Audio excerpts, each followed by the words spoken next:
Hi, friends, and welcome to Self Meets Soul, a podcast where we discuss how to discover what sets your soul on fire and modern ways to integrate spirituality into your daily life. My name is Giuliana, and today I'm going to be chatting with you about consumption versus creation. And there's a lot of info about this just out in the social media realm, out in the atmosphere right now. And that is for very good reason. One of the reasons I felt called to record this and share this with you all is because it is something that I am currently struggling with. And I know that if I'm struggling with it, there has to be plenty of other people who are as well. If you are a person who is online, like you are going to be tuned into this, you're going to probably experience this challenge at some point in your life. Even like if you're not someone who's chronically online, there are other things that can distract you. And even like news, it feels like the world is falling apart right now. And if you're in the US, I feel you. For my non-United States listeners, yes, we feel as bad as we look online. So anyways, besides that, this is something that I know really touches a lot of people, and I feel called to speak on things when I'm either in the midst of them or have recently overcome them. And I'm going to be completely honest with you all. Like, I have not reached a point where I feel like I have completely moved out of consuming and I'm more so creating. I do think I consume still more than I create right now, but I want to make that shift. And so today we're going to be talking about how we make that shift. So the reason I've been feeling this a lot lately is because distractors are all over the place. They're not just online, they are in our daily lives. And I'm going to tell you all some of my favorite ways that I like to consume. One is reading. If you know me, or if you follow me on Goodreads, maybe I'll drop my Goodreads because I love meeting fellow readers and getting book inspo from there. But reading is a big distractor for me. It's a big thing I consume. And when I say consume, I mean I'm just going through them like crazy. And you may be thinking, but reading is good, Giuliana. Yes, reading is good. Obviously, depending on what you read, maybe too, because as we know, what we consume does have an effect on our mindset, even if it's not consciously. And I'm gonna be straight up with you guys. Like, my favorite genre is for sure psychological thrillers. I love a book that gets me like just, oh my gosh, so messed up. I like to be glued to my reading corner for hours and just be completely devoured by a book. Doesn't happen as often anymore nowadays. I think that's another thing that happens when you consume a lot is that, you need more stimulation, more things to kind of get you going. Regardless, we all know psychological thrillers, maybe not the best thing for my mindset.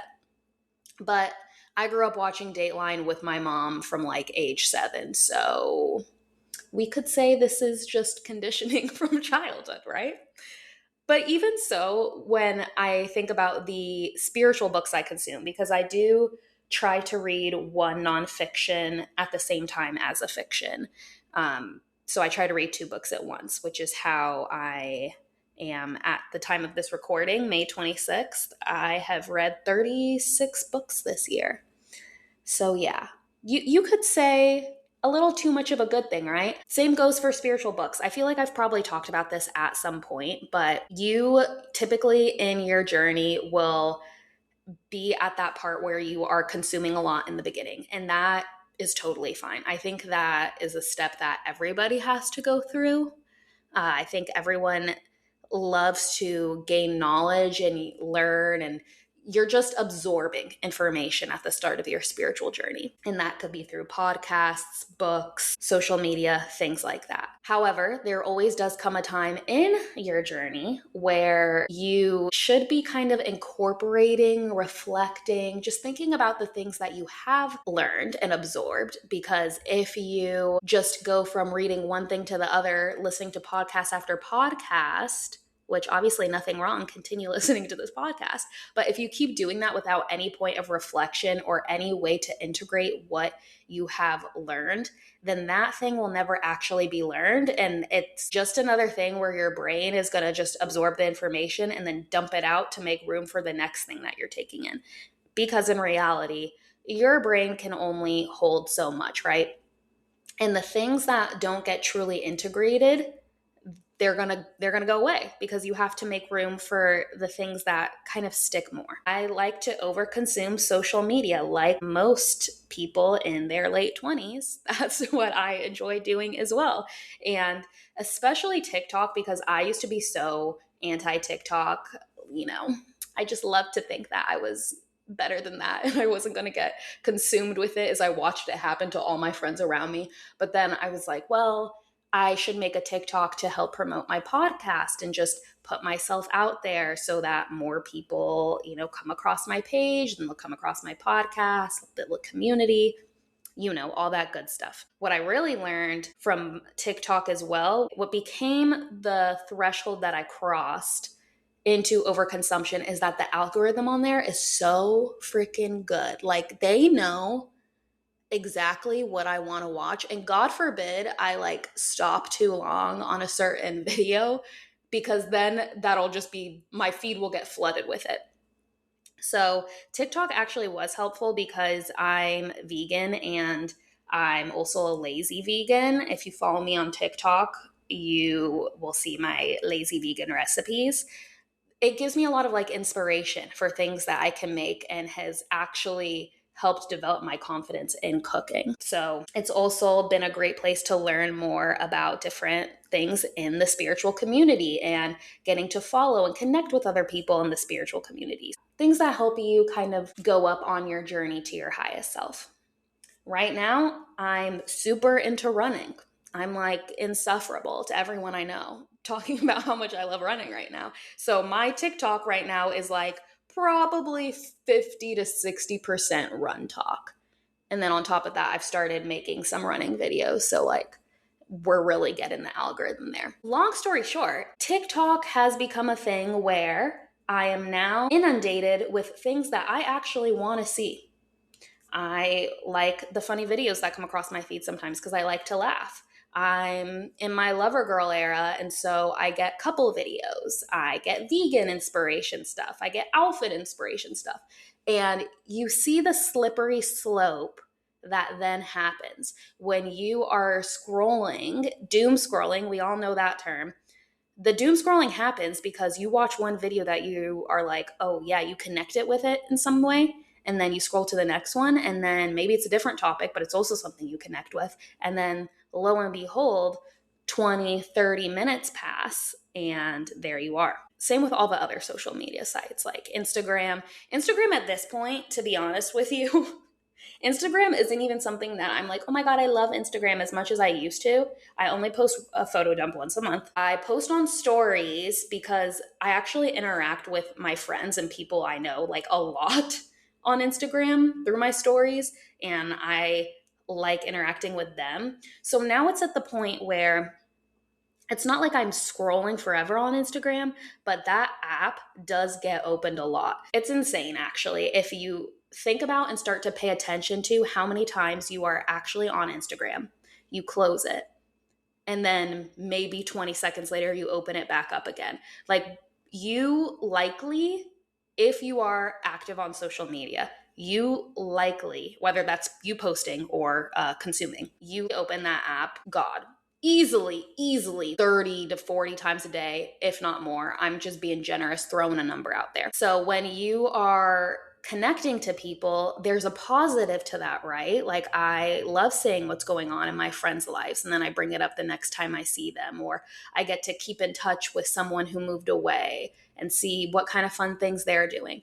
There's the positive side to it, but it has gone way overboard right now. I'm actually going to, in the episode notes, just posted a Netflix documentary that I had watched recently that talks about how the algorithm works and all the things that they do to get you stuck in this state of consumption, okay? Because I started off this telling you all the favorite ways I like to consume because I think it's so easy to feel so guilty about that nowadays. And again, I'm making this episode because I've been feeling really guilty about it lately. I have these creative things that I want to do. I have these processes and plans that I've started on, but continually finding the willpower to work on it, that is what's challenging, because it's like your brain is holding two things. It's like, I could either work on my book, I could either work on this podcast, I could either work on this blog post, whatever it is, right, that you're creating. I could either work on this, or I could relax with a little snack, a little drinky drink, and scroll on TikTok or read my book or whatever it is that you like to do to consume and just relax, as we'll call it. I'm using air quotes here. It's very easy to do that. And that is all purposeful. We are so used to being overstimulated, and consumption is overstimulation at this point. We live in an economy that profits from our attention. Everything is used to gain our attention in order to get us to spend money. Like, it all goes to it at the end of the day. Shocker. I'm sure most of you are not surprised. Our attention is money. Time is money. Time is energy. I was just talking to one of my friends about this recently because since I'm now on Run Talk, I have gotten videos that come up with different outfits. You guys don't want to know how much money I've spent in running gear. Some of it, granted, needed for this new habit. Like, I did need new headphones that didn't fall out every time I got sweaty, because I get sweaty in Arizona, lo and behold. Did I need these 1, 2, 3, 4, 5, I'm being generous here, 5 new outfits when I have a giant collection of clothes that I wear for Pilates and yoga and bar and weightlifting? Yeah, no, I didn't. But I'm consuming so much, and that is exactly what the algorithm wants me to do, to watch these girlies in their cute little outfits. And I'm like, ooh, love that. Maybe I should go to this website. There is a phrase that says, if the product you're using is free, you are the product. I may have gotten that wrong, but that sounds right to me. So don't be fooled because these things that you're consuming are free and just easy to get on. Like, that is literally the point. It is all designed, social media especially, to keep us scroll. The algorithm, in short, benefits when we disconnect from ourselves. We are disconnected from ourselves when we are constantly consuming. Therefore, we cannot create. And I think when there's less creation in our society and our communities, then we end up consuming things that they want us to consume, right? I don't necessarily want to label who they is, but whatever powers that be that are in control, the forces that do not want us to awaken and enlighten and become our highest selves, like, we end up consuming that junk and not creating the things that come from the heart. And I could go into a whole AI tangent about that, but we're gonna stay away from AI because that is just a slippery slope. We also get stuck consuming because we sometimes might be avoiding stuff. Okay. People choose to consume because creating requires vulnerability, uncertainty, presence, and emotional exposure. If you listen to my last episode, Visibility as Vulnerability, you probably know this. If not, strongly recommend you listen to that episode because I touch more on this. Consumption feels safer than doing the things that you want to create, right? It feels safer than writing the book, than posting that video, than making that piece of art or starting the business. It lets us witness life without risking rejection from it. Not to say like, oh, if you are creating some type of social media account or whatever, you have to post on it, but maybe stop and think about why it is that you have that thing. Like, what is the purpose of you having an account on this platform? What are you trying to consume on there? And if this is a platform that you don't want to log off from, I get it. But is there a way that you can create on there maybe? Or use it as a tool to help boost whatever it is that you're creating and let it be solely for that. Also, we overconsume because it gives us dopamine.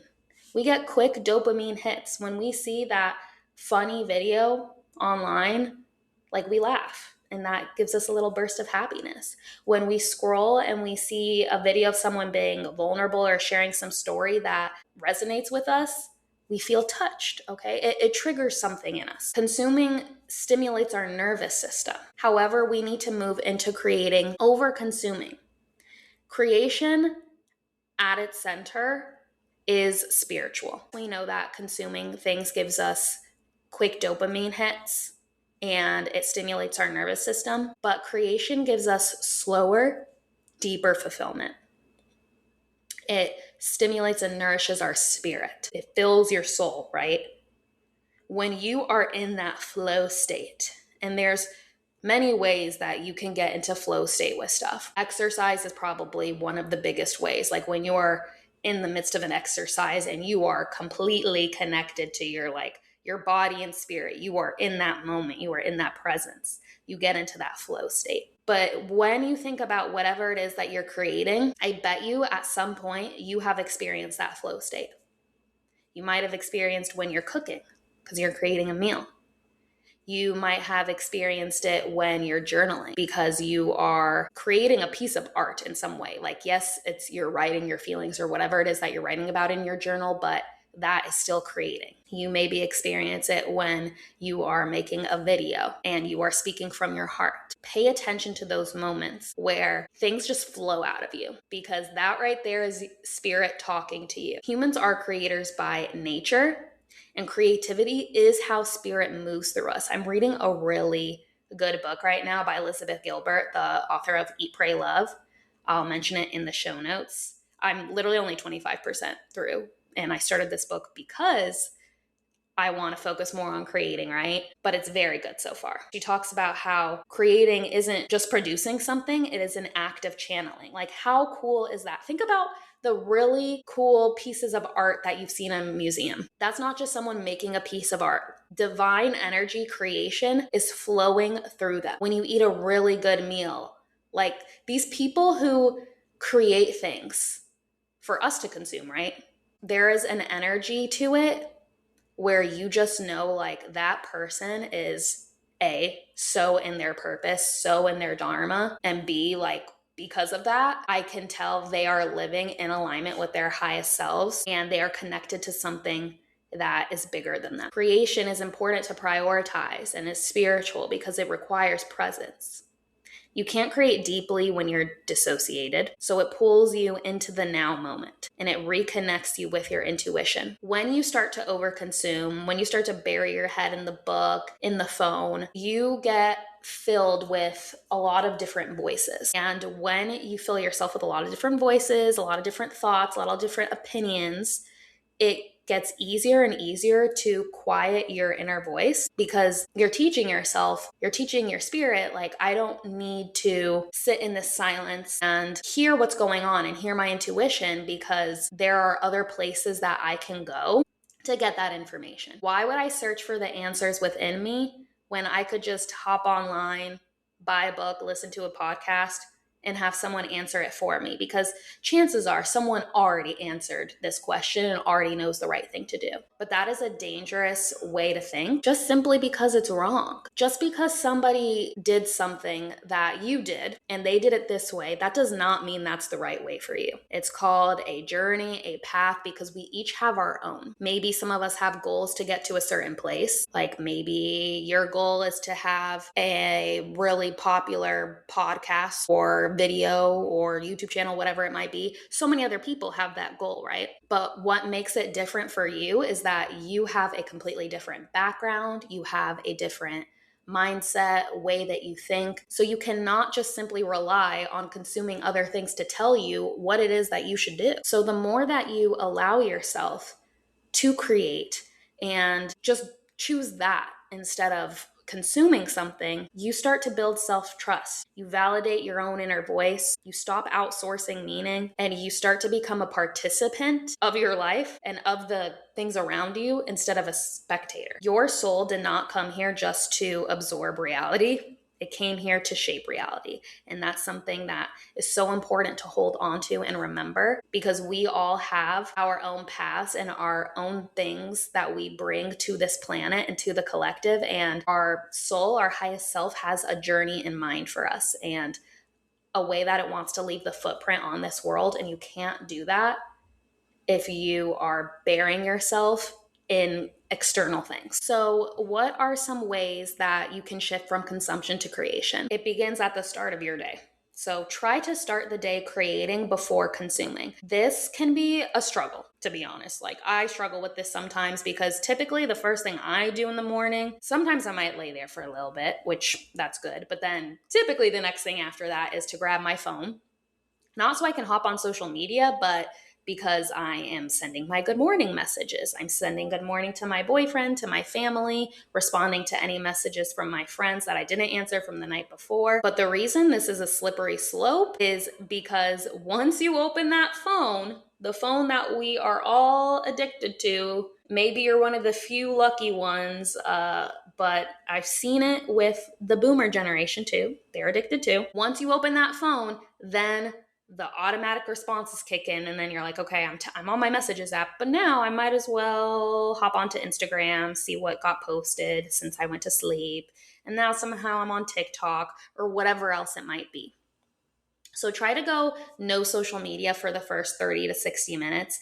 Do something else. Journal first, write first. Sometimes I read, but I typically like to now. I will meditate straight from my bed. I used to be so rigid about my meditation and feel like I need to be on my cushion in my meditation corner to do it. But now, if I get to start the day meditating and not working or doing some other stuff, I do it straight from my bed. I lay there for a little bit. I still, at this time, make sure I message good morning to my family and boyfriend, and then I will meditate, journal, and then I might read a book. And typically the book that I read is a self-help at that point. So try something else, journaling, writing, moving your body. It's about to be really hot in Phoenix. I'm honestly lucky that it's not hot right now. And that means I'm going to have to get up even earlier to do my runs. And that's actually a blessing in disguise, because that means I will have no time to do anything else. I don't have time to lay on my phone or read a book or whatever it is. I don't have time to consume before I go and move my body.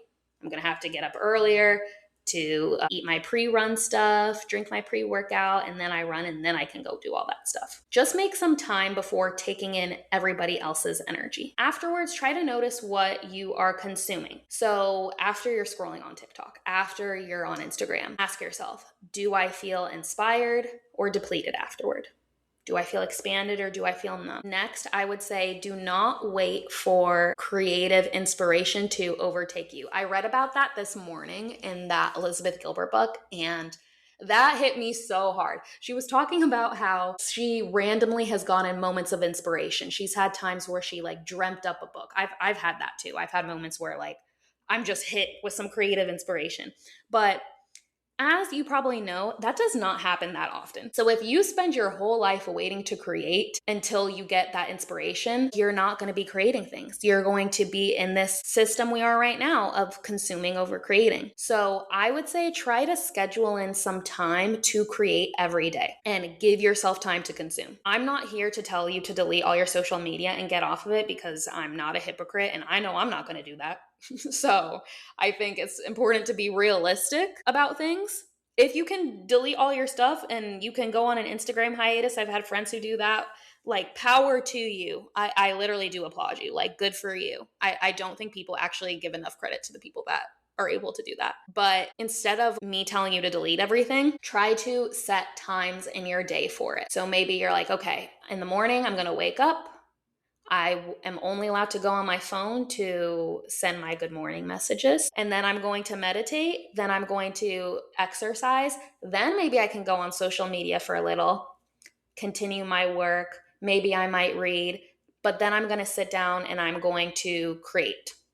And I'm not allowed to pick up my phone or my book again or turn on the TV until I create something, even if it's just a little bit, until I make some progress, I should say, on my creation. And progress is going to look different. It'll be big, it'll be small every single day. But as long as you make progress to whatever it is that you're creating, and something, you develop something new, you write something new, then you've done it. So what I want to leave you with today is just something for you to imagine. What do you think would happen if you gave your own inner world as much attention as you gave other things? What would happen if you put so much time and energy into this thing that resonates with your soul, that you know you want to create your offering to the collective? What if you gave more attention to that than to these external distractors that are meant to get you to feel crappy about yourself, to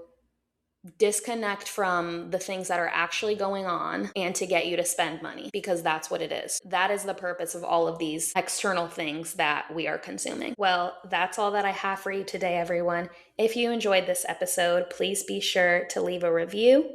You can also connect with me on Instagram and TikTok at selfmeetsoul. Chat with you later.